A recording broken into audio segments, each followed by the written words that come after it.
Welcome to the Podunk Polymath, a podcast dedicated to the sentiments of a secular, sarcastic, screwed-up Southern SJW and skeptic. I'm your host, Chris. Come on in. This is episode 26 of the Podunk Polymath Podcast. Thanks once again for joining me. This week on the pre-ramble, I wanted to give a little bit of positive news. I'm sure most of y'all already know that the Trump ban on Muslims has been stopped by federal courts in Seattle and then upheld by U.S. Circuit Court of Appeals. So that's a good thing. So Department of Homeland Security and the Justice Department are moving immediately to comply. So that is a bit of good news. Of course, Trump is whining about it, and he says it's ridiculous, and that the judge is basically an asshole, I guess. I don't know. Who cares? So at least we have some checks and balances still in the our system, which was built that way. Of course, who knows what kind of shit he's going to try to do now. So for right now, it's a good thing. So I'm happy to hear that we're going to be able to take some refugees and that we're going to be able to not look like a total pariah in the rest of the world community. So also I wanted to mention that I was at a rally/protest last Monday, and it was called We Are Watching, and it was a group of people gathering at the state legislature in Tennessee state legislature here in Nashville, and basically they were talking about watching what the state legislature does because they have some problematic bills up affecting women's rights, religious bullshit like they're trying to get in there. You know, there's a whole bunch of different bills that are coming in front of the state legislature, which is a super majority of Republicans, and that basically means they can do whatever the fuck they want. So they just wanted to let them know that, you can't just do shit without us saying something. So that's good. And there's actually another one scheduled for this coming Monday. And this show comes out, I won't be able to go to that one, but I hope this is something that's a regular feature. Also, there was an immigration one, I believe it was Thursday? I don't remember. It was last week. I think it was Thursday, where they were gathering and talking about immigrants' rights and refugee rights and stuff. So there's a lot of protests going on across the country, and I'm glad to see Nashville's stepping it up and becoming part of the movement, because I have a feeling this is going to the way it's going to be for the next, hopefully, only 4 years or less, depending upon if he gets impeached or something. So on the palaver this week, I have a friend of mine who I've known for quite a while. We're going to be talking about a difficult subject, and I'm really thankful that she came on and talked about it. So I hope you stay tuned, because it's going to be something that will probably, it's not easy for her to talk about, I'll just say, and I'm grateful she came on. So anyway, on to the palaver. What's something I could do with a very sexy lady friend of mine that people would find provocative, interesting, and entertaining enough to tune in week after week? Oh, I know. A podcast. If you'd like to hear me and Kate be provocative and thought-provoking week after week, join us on the Unbuckling the Bible Belt podcast. We'd love for you to be part of our audiological three-way. Has In God We Trust invaded your town? Are you tired of government officials who want to plaster In God We Trust on taxpayer-owned property? Are you afraid because your local sheriff placed an In God We Trust decal on the patrol cars? We are here to help. The original motto project is for those who feel the separation of church and state is an important issue and should be honored regardless of your belief or lack thereof. Theists, non-theists, and all free thinkers are welcome.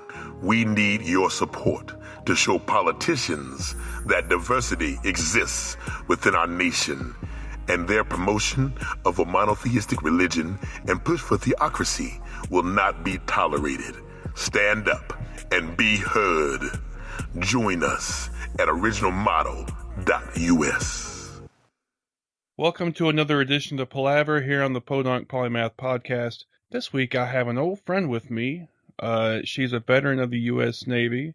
We've known each other for quite a while, and she's here to talk about a difficult subject, which I will get into in a minute. But I'd like to present to you Emily White. Emily, how's it going? Pretty good. Thanks for having me on, Chris. No problem. First of all, how do we know each other, Emily? I think I came back to Nashville shortly after getting discharged from the military, and that was about 2000. And we met each other out at karaoke, if I recall correctly. That sounds right, yeah. And have since then worked with each other. We've done, we've been good friends off and on, and all the good dirt on me. Yes, I do, so you better not piss me off too much. Seriously. So yeah, we've known each other for quite a while, as you said, and we've kind of reconnected a little bit, I guess. But we were talking, and I told you about the show, and you said you wanted to come on to talk about something that happened to you that's a bit of a difficult subject, but I think that needs to get more airtime. Why don't you give kind of a brief synopsis of what happened? Well, Chris, I wanted to talk with you about military sexual trauma. There's been a lot discussed about it over the years. I remember back in the 90s when Tailhook happened. That was shortly before I joined the military. And then there have been numerous incidents since then. There's the Aberdeen Proving Ground incident, which was similar to Tailhook. There were, have been numerous other big cases that came to light. There was a movie documentary released in 2012 called The Invisible War, which documented what women in the military, and it's not just women, as far as sheer numbers, men have as many sexual assaults in the military as women do. So, and kind of the fallout from that and sort of my experience with the system and where it's succeeding and where it's failing.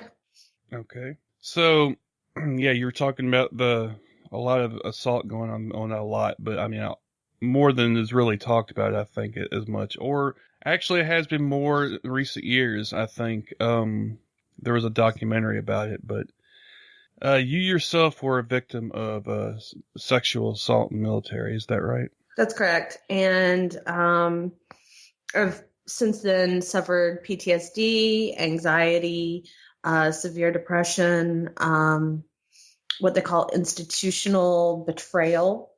I don't know if that's an actual diagnosis or if it's just sort of a part of what people who go through assault in the military go through because of the aftermath and the way that it's charges are pursued in the military versus how it's done in the civilian world. Psychiatrists tend to say that it more closely reflects incest than your traditional rape cases, because of the military being a family type of environment where you feel like they're your brothers at arms. Everybody has each other's back, and it's something that you can't get away from, similar to a family. Yeah. Of course, this is a horrible thing to discuss, I guess. And like I said, it needs to get more discussion. Why don't you go ahead and kind of give your take on what happened in your specific instance, and just whatever you're capable or comfortable saying, just go ahead and, tell me. I don't want to push it too much. Yeah. Well, I was in the middle of my senior year when I signed up for the military. So I was very young. I started boot camp as 17 and turned 18 while I was there.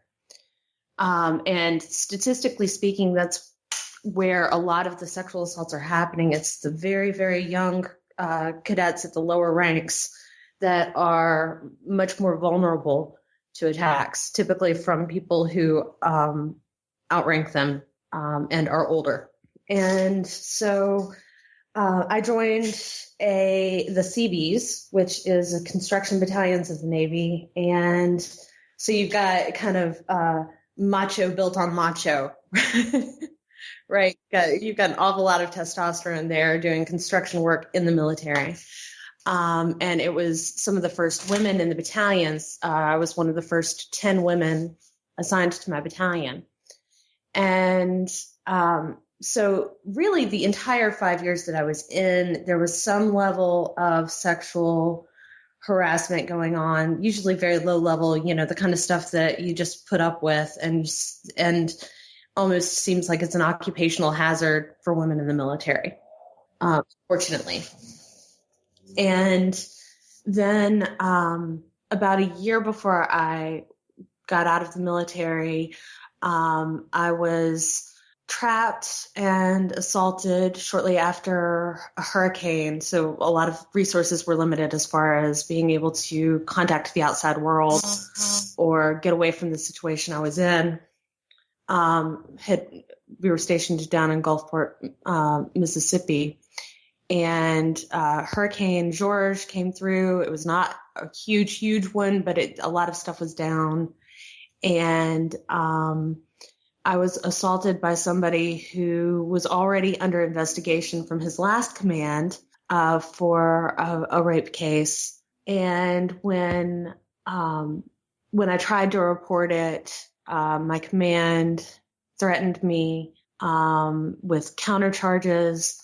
They explained to me that if I pressed charges, that I would be on legal hold, serving side by side with my accuser, instead of going to another command that I was scheduled to go to very soon.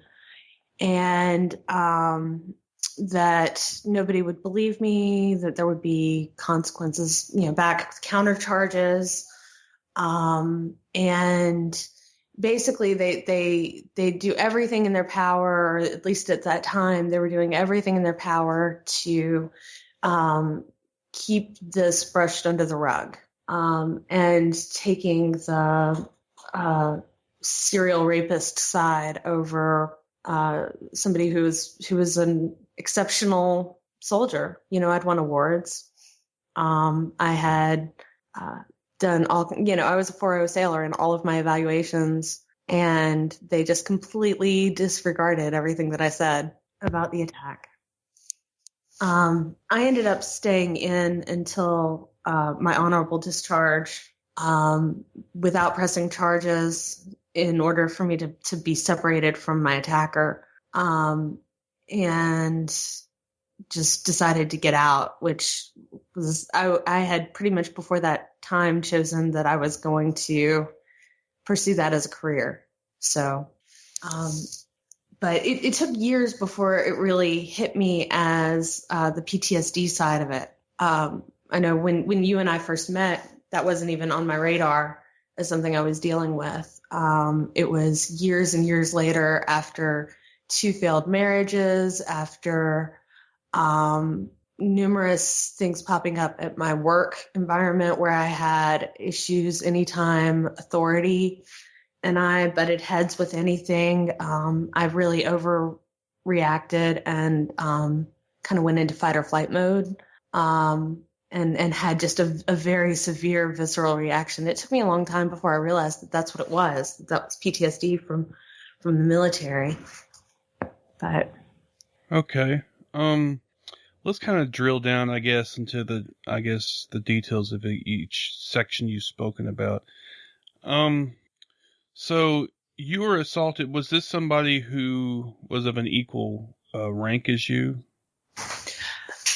This was somebody who, at the high point of their career before that, had been an E6, and I was an E4 at the time. And he had been, because of the charges against him, he had been demoted once. But he was in a leadership position in my company as far as being in charge of certain physical training aspects of it. It was somebody who had been helpful to me, and I was not an especially strong runner, and he was consistently running with me on PT exercises and helping keep me motivated. So we were, it wasn't like he was directly in charge of me, but he was, he outranked me. He was a good bit older than me. He was probably 10 or 15 years older than me. And was, like I say, had charges on him before and probably did after as well, because most of these people are repeat offenders and find just this target-rich environment with the military where they can get away with it.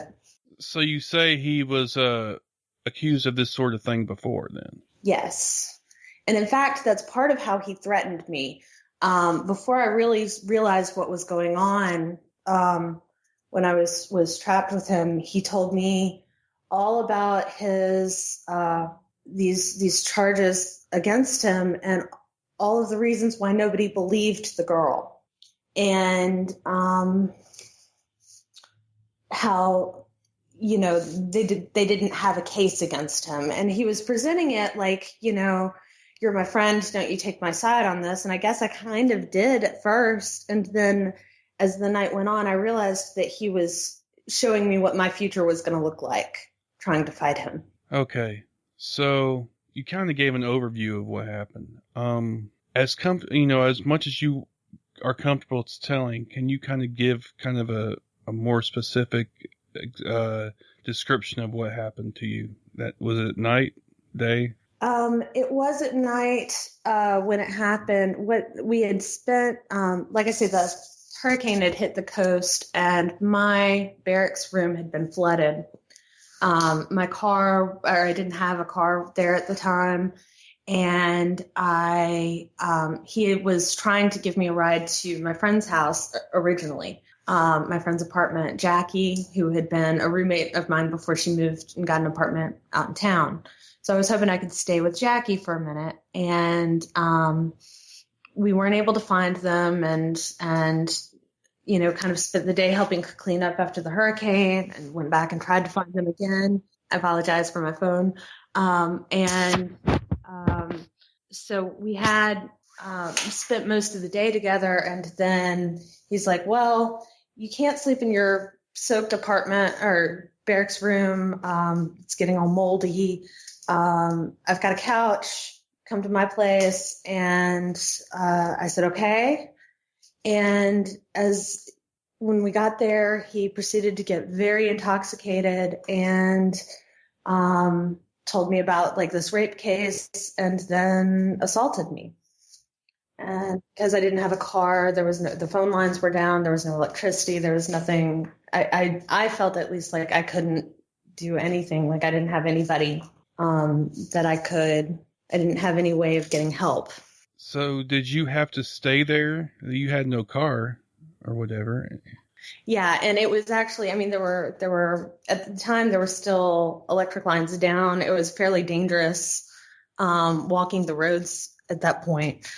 And, it was like a 10-mile walk back to base. And this was before Uber or even cell phones. So I was just kind of stuck there and had to ride with him back to the base the next morning. Oh man. Yeah. How did y'all talk on the way back or? No, there was no discussion of anything. And in fact, when we got back, I was scheduled to go to, what we call muster, where, you get information and everybody reports. And, I went back to my barracks room and laid down on a soggy mattress, and I don't really remember anything between that and being at the hospital. So my understanding is that some of my friends found me and I was unresponsive, and they sent me to the hospital. Oh, you must have been in shock. I guess so. Thank God that those were in my records, because when I decided, when I recognized that this was a disability that I was suffering from, I was able to get some of my disability pay taken care of right away, because I had been hospitalized afterwards. And so my medical records, even though my service records didn't show that I'd pursued charges, they used my medical records to verify my attack. Now, you had spoken that he had said these things to you about nobody will believe you and kind of the classic stuff they say. When did he say this? After the fact, or? No, this was actually before he did what he did. After the fact, as far as I recall, he passed out, and I just remember sitting there smoking all night, and shaking and being upset and not really knowing what to do, and knowing that my options being in the military were that it made it more difficult. In ways that I think is kind of difficult for people to really realize unless they've lived in that kind of situation with the type of peer pressure to get along so that you get by that the military has. So he was drunk and telling you all this stuff. Did you detect that he was going to do this before he did it? Or did you think that was a prelude to that? It only made sense in hindsight. At the time, I was very naive, and, I just thought we were talking about stuff. I thought he was telling me about, things that were going on. And a lot of the guys will kind of complain about the other women in the military, thinking that, because you're a woman, you're just going to justify it to them. So it didn't seem all that out of place to me at the time. But in retrospect, I recognize that he was grooming me to blame myself and to feel like nothing I could do was going to stop it. Wow. So let's kind of jump back to your friends found you. They sent you to the hospital. Did they do a rape kit on you? If they did, I don't recall. I was in more of a psychological unit. Oh. I think they were afraid that I was suicidal. Although at the time I at least hadn't discussed being suicidal with anybody. I was not there for very long. They released me to my command, and two of the officers in charge of me came to pick me up at the hospital and took me back to base. And I remember telling them everything that had happened, and they just didn't. There was a lot of very subtle victim blaming going on, even though they didn't want to appear that way. And they were trying, I think, in their stupid man way to kind of understand. It's one of those situations where normal men can't put themselves in that situation to understand where either the attacker or the victim are coming from, I think. Well, I think that speaks to a general lack of empathy in the species. But yeah, that definitely in a situation like that, I guess most guys, they can't even imagine going through, because, they're big and powerful or whatever, and nothing like that could possibly ever happen to them, which of course is bullshit. It can't happen to anybody.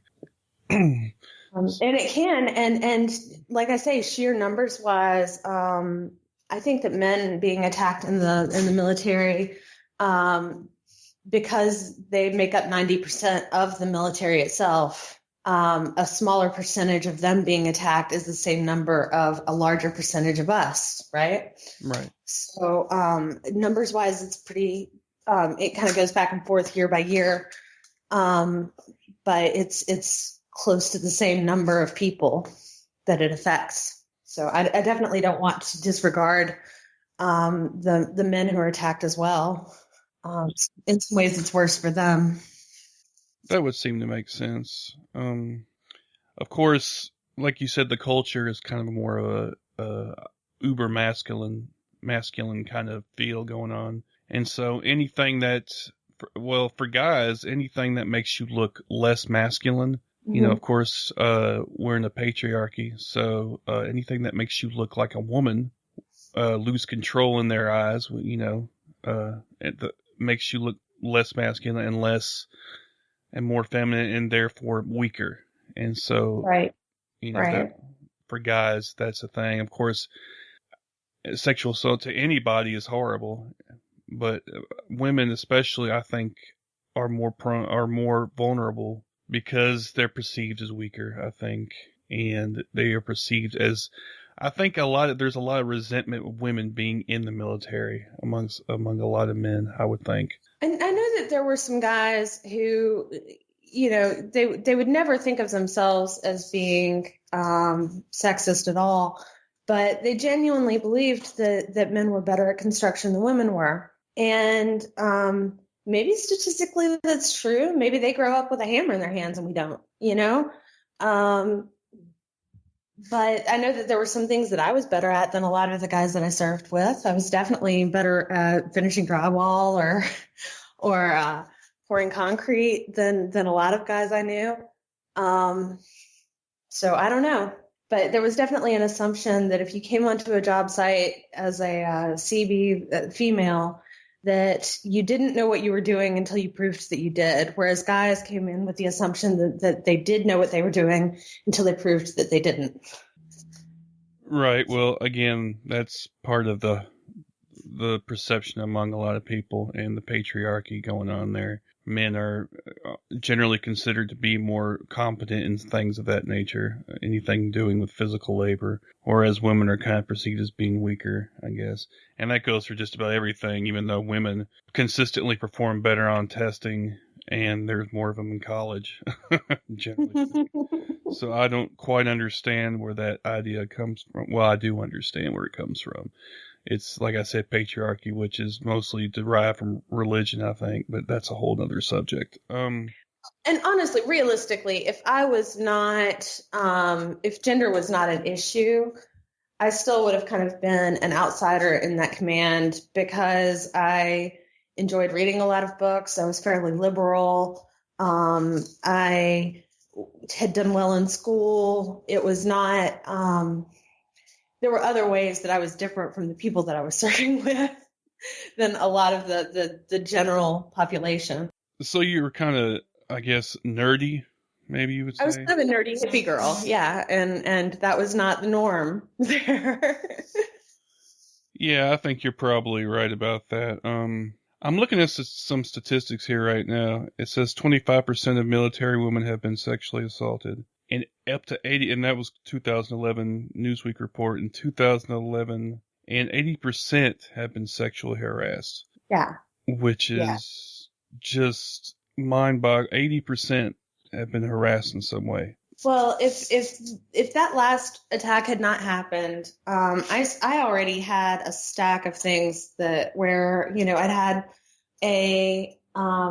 one of my job site supervisors had made us all go out to drinks after work one day and lifted up my shirt in front of everybody, or on another instance, somebody lifted up my skirt when I was out at the clubs, and it's you get blamed for it because I guess you're not supposed to be in a bar with your work buddies. So there's a lot of victim blaming that goes on, and just things that were embarrassing that weren't necessarily physical attacks, but definitely undermined me as being an equal amongst my peers. Yeah, so that's another, I think, I guess it's the whole mentality, of the military. And I think it's anywhere where there's like I said, this kind of uber masculine ethos almost in the military. And I think a lot of military people can speak to that. And of course, my dad was in the military, and I've seen how that works in a lot of ways. So, Yeah. I wanted to mention real quick that I was looking at this 1 to 2% of men have experienced sexual assault. So it happens, but it's a very low percentage compared to women.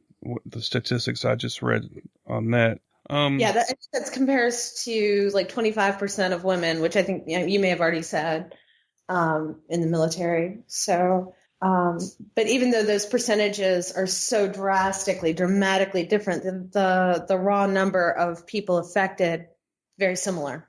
Right. And I don't want to downplay that. Like I said, sexual assault, but in any case, is a horrible thing and should be prosecuted, which it's often not. Let's kind of get back to your story. So after the event and your assault, and you kind of came back from the hospital and you told the people who brought you back what had happened, and they seemed to kind of be dismissive of it, I guess. Did you file any sort of complaint or what? I don't know. I forget what they call it. Yeah, I did. What they pressured me into doing, I was definitely going to file a complaint, but because of the general, in the late 90s, the attitude towards women, the way that they were going to prosecute it, the way that some of the negative consequences that I feared with retaliation, which was just our reality. It's what we lived in, I was encouraged to file what's called a restricted complaint, where you are counted statistically as having reported it, but they don't follow up on it. And I don't think any names are ever mentioned. It just it gets filed and you are a statistic in some drawer somewhere. Wow. Okay. So nothing really happens. Yeah. And year after year, that represents about 10% to 15% of all claims that are filed are restricted, like mine was. So you said restricted. What is, I guess, unrestricted? What would be the case if you actually wanted to go full bore into? Well, back then, all of the commanding officer for the command had all of the authority of whether to press any charges. The initial complaint gets filed. It's, you can guarantee that if somebody is filing a complaint on rape in their command, that commanding officer is on top of it and knows about it from day one. And immediately they go into cover-up mode because it looks really bad on them. And they're incentivized to not have these numbers against them. It's not what anybody wants to do, is call their person at the Department of Defense and say, yes, I have a rape charge at my command. And so there's a significant incentive for the people taking the claim, the file that you're filing, to just make it go away. So that means that there's a significant number of rapes that are probably never reported simply because the victim doesn't want to even try to report it because they know kind of what's going to happen. Well, the retaliation is the norm, and I'm looking at some statistics right here. I've got 62% of women who reported a sexual assault face retaliation in the military. And a third of the victims are discharged after reporting, typically within 7 months of a report. A lot of those people who are discharged don't get full honorable discharges. And oftentimes they're labeled as having personality disorder, which I guess means that, their personality is not such that they'll just allow somebody to rape them. Exactly, yeah. And they get kicked out of the military. It's considered other than honorable. They lose their right to VA health care treatment, and a lot of other things. Now, some changes have been made about the time that film came out, The Invisible War. So around 2012, 2013, I believe it was Leon Panetta made some changes as far as how it's these things are prosecuted. And the choice to prosecute was taken away from the commanding officers. But as a civilian, you report a rape and you've got the police on your side, you've got lawyers, you've got the judicial system, judges, juries, and the whole system is not incentivized against punishing the rapist. Whereas in the military, all of the pressure is to, like I say, just make it go away. And the chain of command that you're reporting these things through are the same people who are drinking with your rapist or maybe your rapist. So it's alarmingly high, the incidents that go unreported. Right. They estimate that like 85% don't even report. Exactly. That's what I was saying. I mean, the numbers are even bigger than our. And the ones that get reported, I think I'm looking at 2014 numbers. Out of almost 4,000 cases that were eligible to be persecuted, only 20% of them had any prosecution done at all, and only 177 of them actually served any time at all. That blows my mind. I mean, I can't even imagine, So you filed the restricted, and so it just basically got buried. Yeah. How did you have to continue to work with this guy after the fact? Because if I had chosen to pursue charges, I would have. Because I chose not to, I only had to work near him for another 3 or 4 weeks before I was able to transfer. But that was a scheduled transfer that would have been put off if I was supposed to go to San Diego, and I would have been kept with my command and serving with my rapist if I had pressed charges. Right. But you still had to work with him for an additional, like you said, 3 weeks after the fact. Right. And there's no, one of the things that as you read through stories like mine and see them, in various formats, one thing that just you really can't emphasize enough is that there's no way out.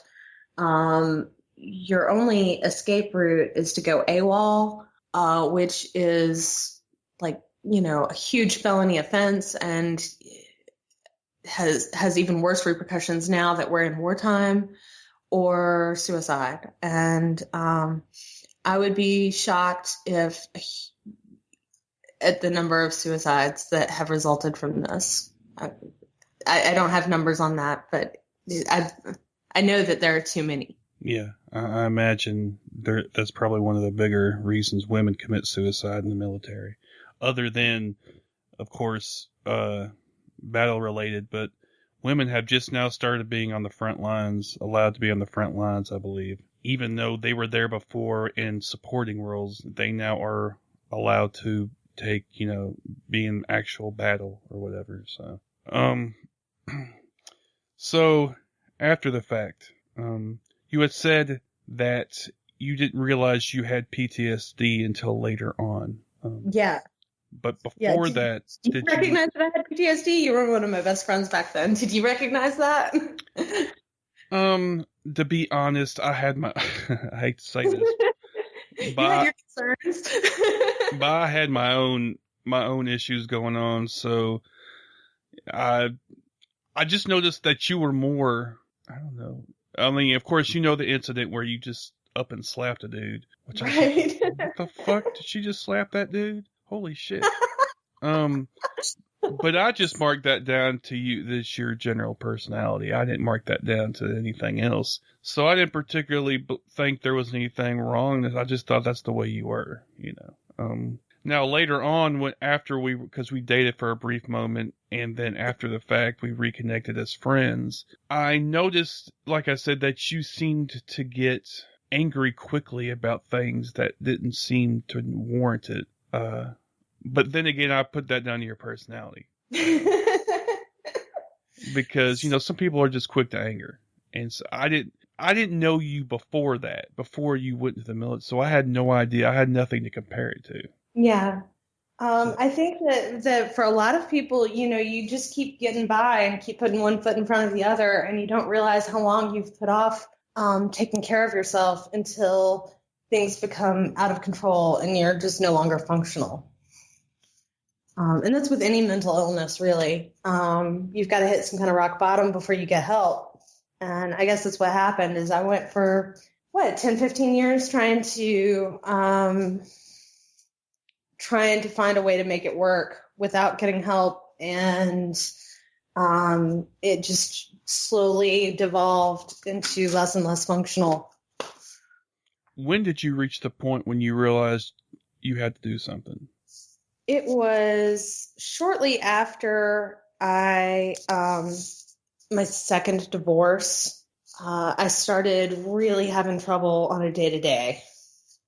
And then I was working in a grocery store, even though I had a degree in finance and had worked in all these great jobs other places. I just really was not able to handle the stress of a career type job. I needed something that I would be able to walk away from if I needed to. And I think that I kept taking lower and lower jobs, trying to reduce my stress, trying to manage that. And, finally, I'd gotten to the bottom of what I could stand. And I was still having these issues with my managers, where every time we butted heads, it felt like it was life or death. And so, yeah, I ended up having to leave the grocery store that I was working for because I felt like my managers were out to get me. Did you think that was, looking back on, do you think that was actually occurring, or do you think that was paranoia? That's the question, isn't it? Yeah. Honestly, if I had the answer to that, then I would be a lot smarter than I am. But I consistently question whether my reactions to situations which came first, the chicken or the egg? Was I upset before the activity took place and looking for an excuse to be mad, or was, what is it, right? Is it my perception that's off, or is it the world that's off? And I don't know the answer to that. Well, you clearly had something going on, so I wouldn't downplay it too much, Yeah. I know that I tried to communicate what I was going through as well as I could. I had, from the time that I had my diagnosis as PTSD, I had paperwork in so that they knew what was going on because it was affecting me at work. And so I had FMLA paperwork filed, and they were still not being especially sensitive to my needs. But, I carry a lot of guilt for whether I should be able to take more from the world. If that makes any sense. Yeah. And I think that's part of the stigma that goes along with mental illness in general. Yeah. Yeah, I know I'm definitely not alone in that. And that helps sometimes. But, yeah, especially when your identity revolves around being tough and being, I like to think that I'm kind of a badass. And then, you run into something that other people are saying that's not that big a deal, and it feels like it's the world sitting on your chest. Definitely. I know what you're saying. And I felt that guilt before myself. I don't try to identify as a badass because anybody who knows me knows I'm not a badass, but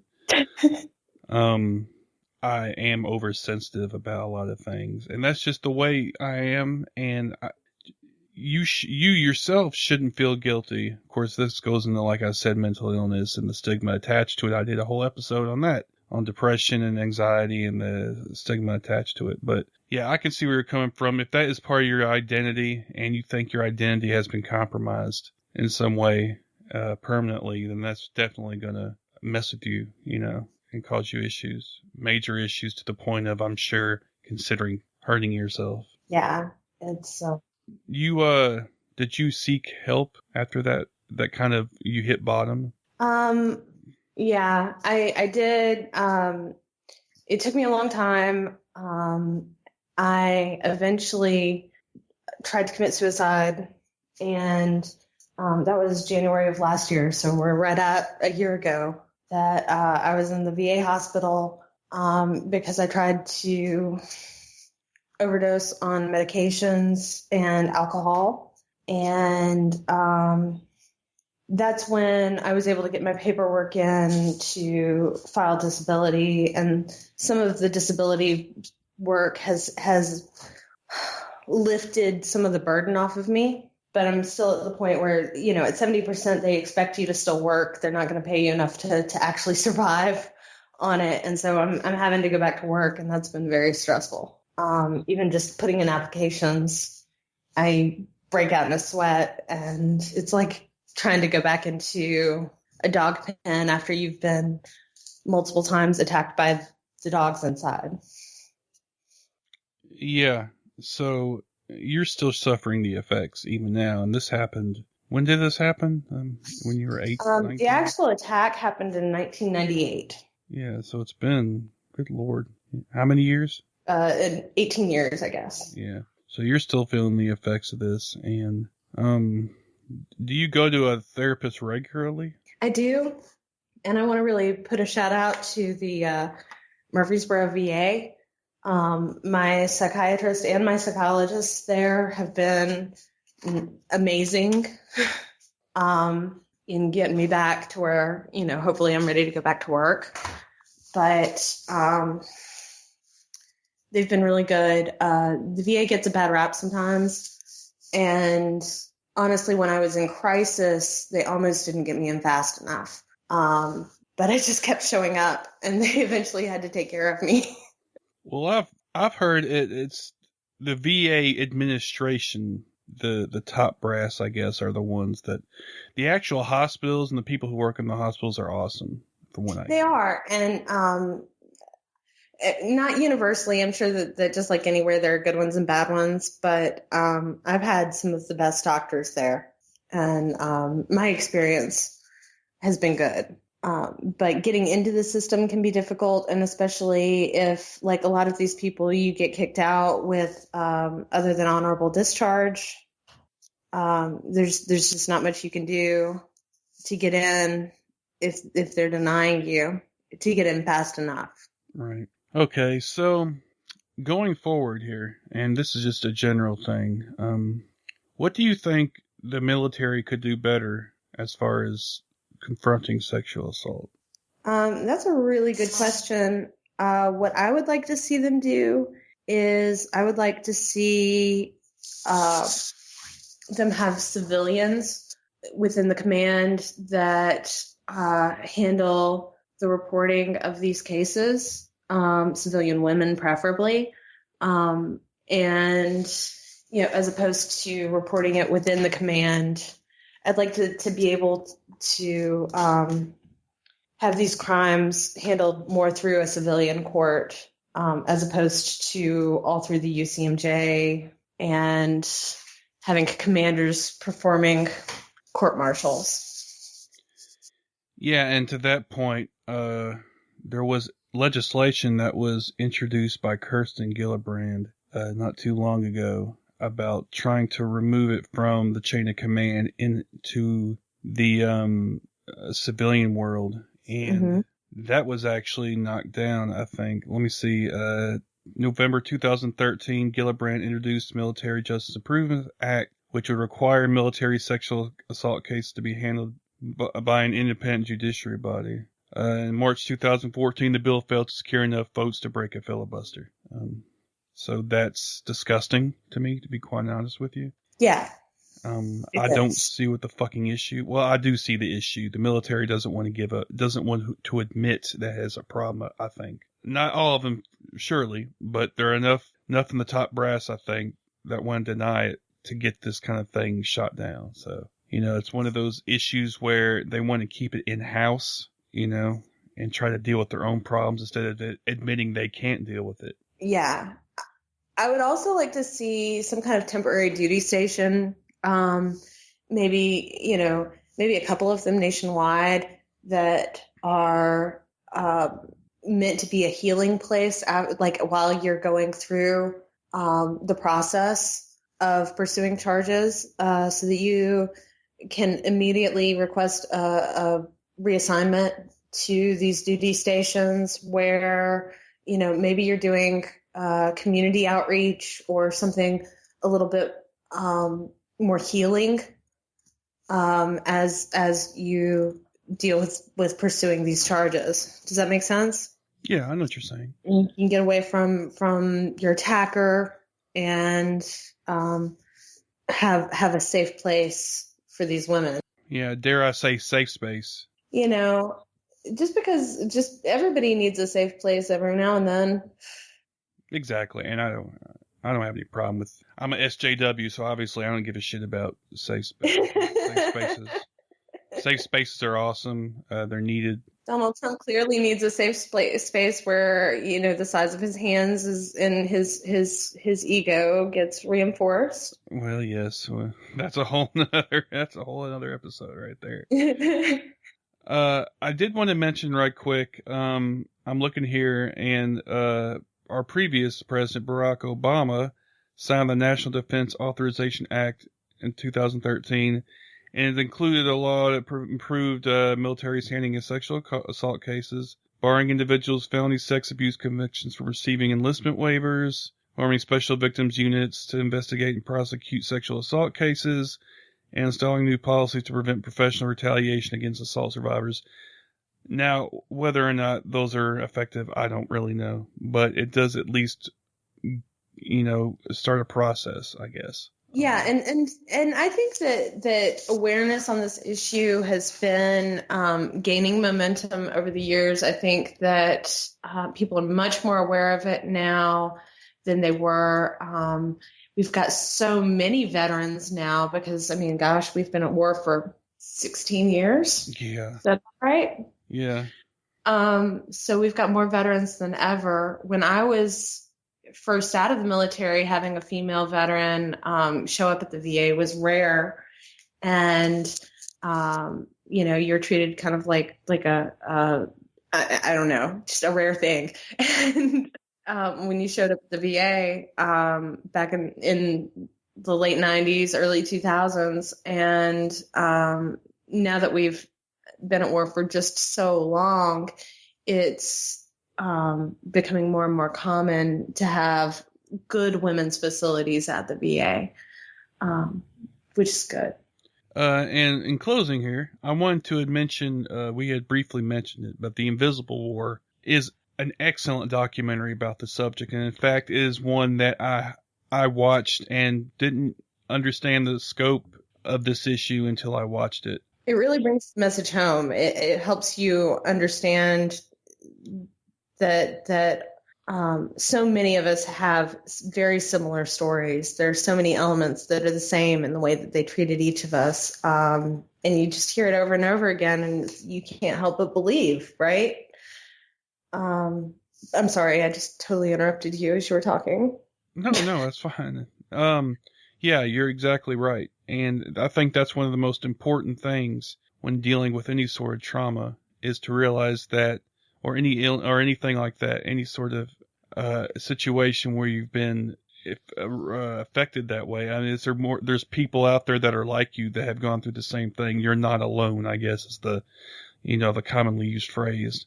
I think this documentary does that, and I think there's a lot of the sort of reforms that have happened in the military was, of course, is not enough in a lot of people's eyes and in my eyes. Like earlier, I said that they filibustered that legislation to get it into independent civilian hands, but I think it's caused a lot of people to see what the hell is going on here. And even though I don't think it ever is going to be the military is ever going to be completely that way, just because it's hard to get rid of that kind of culture. It's not something that you can just do overnight. I think it's important for people to see this film and to hear stories like yours, which they are in this documentary, lots of stories like yours, and for people to hear it. And I think it should be required viewing for anybody who is in the military, to be quite honest with you.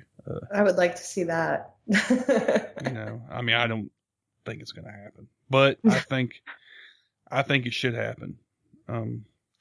So Emily, I want to really thank you for coming on and sharing your story. I know it can't be easy, especially like you said, you are still feeling the effects of PTSD from something that happened 18 years ago. And I, as a civilian and as somebody who has my father being in the military, I think you were let down by the institution, to be honest with you. So I'm sorry for that. Thank you, Chris, and thank you for letting me talk on your show and having this platform. I really appreciate it. Well, it's the least I can do. Like I said, we spoke about it after we had dinner one night and karaoke, and wherein I was allowed to sing, which I should never be allowed to do. Anyway, so yeah, anytime you want to come on and talk about anything, of course, you're welcome to come on. And all of the statistics and such will be in the show notes. Again, thank you for coming on, Emily. Well, thank you, and you have a good day, Chris. You too, Emily.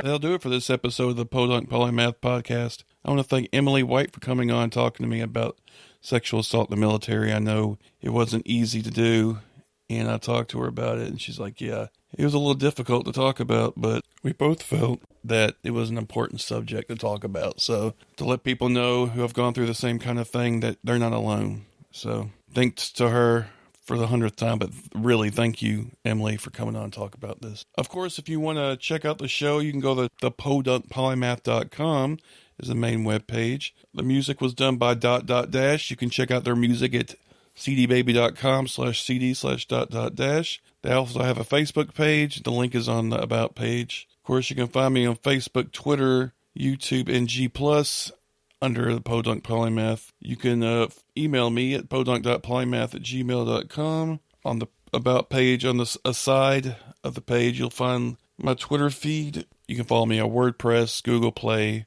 iTunes, Stitcher. You can follow the RSS feed. You can donate, PayPal, or you can become part of the posse on Patreon. If you want to go give me a little money, that'd be great. Also, I forgot to mention about the phone number that you can call in for voicemails. It's 615-378-POPO 7676. Of course, 76 also stands for freedom.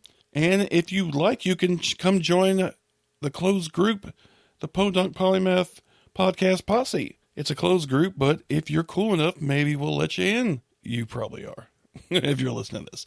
Anyway, it's at facebook.com/group/the Podunk Polymath Podcast Posse, all separated by periods. So stop on by and check that out. So thank you all again for joining me. This is a difficult palaver to go through, I think. But in the end, I think it'll help a lot of people. And there was a bit of good news at the beginning, so that helps a little bit. So anyway, until next time, y'all take it easy now, okay?